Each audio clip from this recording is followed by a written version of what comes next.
against terrorism. So all the interactions we did, the diplomatic briefings, we called all the embassies for briefings. We interacted with the media. All of this was aimed at these two objectives: zero tolerance of terrorism and the right to defend ourselves, right to defend the people of India against cross-border terrorism. We begin with the moment that changed everything. What was the Palgam attack? And why did it force India to draw new red lines? Let's understand how a single event galvanized a whole nation's foreign and security policy. Now, the focus for our diplomacy was understandably the UN Security Council. And Honorable Speaker, sir, the challenge for us of our response to the Pahalgam terrorist attack, going into the preparations for Operation Sindoor, and how foreign policy Operation Sindoor. As all the honorable members would appreciate, it was important to send a clear, strong and resolute message after the Pahalgam attack. Our red lines had been crossed and we had to make it very apparent that there would be serious consequences. As a result, the first step which was taken was that a meeting of the Cabinet Committee of Security took place on the 23rd of April, and that meeting decided that one, the Indus Waters Treaty of 1960 will be held in abeyance with immediate effect until Pakistan credibly and irrevocably abjures its support for cross-border terrorism. 2, the integrated checkpost Atari would be closed with immediate effect. 3, Pakistani nationals who are travelling under SARC visa exemption scheme will no longer be allowed to do that. 4, the defence, naval and air advisors of the Pakistani High Commission would be declared persona non grata. And 5, the overall strength of the High Commission would be brought down to 30 from the number of 55. It was very clear, Honourable Speaker, sir, that after this first set of steps approved by the Cabinet Committee on Security, that India's response to the Pahalgam attack will not stop there. Our task from a diplomatic perspective, from a foreign policy approach, was to shape the global understanding of the Pahalgam attack.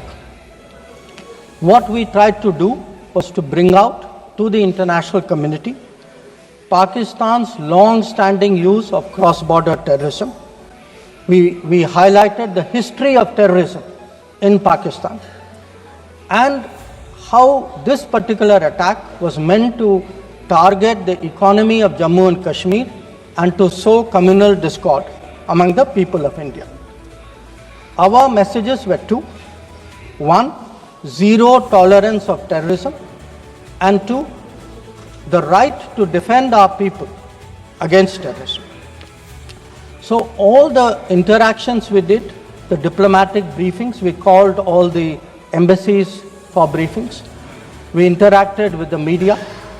All of this was aimed at these two objectives: zero tolerance of terrorism and the right to defend ourselves, right to defend the people of India against cross-border terrorism. Now we will witness how India swiftly launched a diplomatic offensive. Major treaties suspended, checkpoints closed, and the diplomatic community galvanized. Watch as India makes it clear: old rules no longer apply. Now, the focus for our diplomacy was understandably the UN Security Council. And Honourable Speaker, sir, the challenge for us was that at this particular point, Pakistan is a member of the Security Council, we are not. So we had to achieve our objectives in a Security Council where Pakistan is a member. Now, our goals in the Security Council were two. One, to get an endorsement from the Security Council of the need for accountability, and two, to bring to justice those who perpetrated this attack. And I am glad to say, Speaker Sir, and I hope that this is appreciated and recognized by the House. If you look at the Security Council statement of 25 April, the members of the Security Council condemned in the strongest terms the terrorist attack. They affirmed terrorism in all its forms and manifestations constitute one of the most serious threats to international peace and security. And most important, the Council underlined the need to hold the perpetrators, organizers, financiers, and sponsors of this reprehensible act of terrorism accountable and bring them to justice. I highlight this, Speaker Sir, because this statement of the UN Security Council resonated throughout the international community. So when many honorable members asked today, where was the world on Pahalgam? I think the answer is there.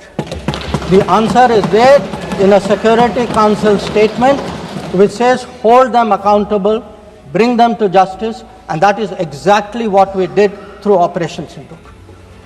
Now, I also want, Honorable Speaker Sir, through you, to bring to the attention of the House a very interesting development pertaining to the TRF, the Resistance Front. When the Security Council was debating this on the 25th of April, and TRF had twice claimed responsibility for the Palgam attack, Pakistan defended the TRF. Pakistan tried to get any mention of TRF excluded, and in fact the Pakistani Foreign Minister told his parliament that this is a great diplomatic achievement. Now, I mention it because today, again thanks to our diplomacy, the TRF has been designated as a global terrorist organization by the US government, and the same Pakistani Foreign Minister who took so much pride saying I defended the TRF says, well, now if the US has done this, we accept it. So that is where the Security Council issue stood. If I could then, sir, move on to the diplomacy from 25th of April till the commencement of Operation Sindoor. During this period, there were obviously a number of phone calls, a number of conversations. At my level, there were 27 calls. At Prime Minister, I think almost 20 calls. About 35, 40 letters of support came in. And what we tried to do was to create a narrative, prepare the diplomacy for the launch of Operation Sindoor. And the result of that diplomacy, Honorable Speaker, sir, there are 193 nations of the members of the United Nations. 193. Only 3, apart from Pakistan, opposed Operation Sindoor. Only 3. If you look through this period, and I would be very happy to share with the House the exact positions of various governments, overwhelmingly there was recognition that terrorism is unacceptable, that a country which has been attacked has a right to defend itself, and that India was doing exactly that. Now, when Operation Sindoor was launched, we spelled out our objectives. There was a statement, Honorable Raksha Mantri ji referred to it in his statement, where we put out for the benefit of our own people, for the international community, that Operation Sindoor was hitting the terrorist infrastructure in Pakistan and Pakistan occupied Jammu and Kashmir, from where terrorist attacks had been planned and launched. We highlighted that 9 sites had been targeted, and we said that our actions are focused, measured, and non-escalatory in nature. And we were living up to the commitment that those responsible for this attack will be held accountable. This was a commitment which was endorsed by the UN Security Council thanks to our diplomacy. It was a commitment made by the Prime Minister to the people of India that we would hit those symbols, those sites, those planning places. So today, when I hear many questions from across the aisle, I want to say, which one of you imagined that Bhavalpur and Muridke would be brought down the way it was? Which one of you thought? When did you even think of it during your tenure? Did it even cross your mind? In fact, on the contrary, you ruled it out after 26/11. So, I think our objectives are very clear. We wanted to send a message to the terrorists. We wanted to send a message to Pakistan that do not continue this support for terrorism. And I think on the morning of 7th of May, that message went home loud and clear. If this video helped you understand India's new foreign policy approach and the geopolitical realities we face, don't forget to like, share, and subscribe to our channel. Hit the bell icon for more insightful updates. Together, let's stay informed and empowered. Hit that like button, share this video, and subscribe to Career Unplugged.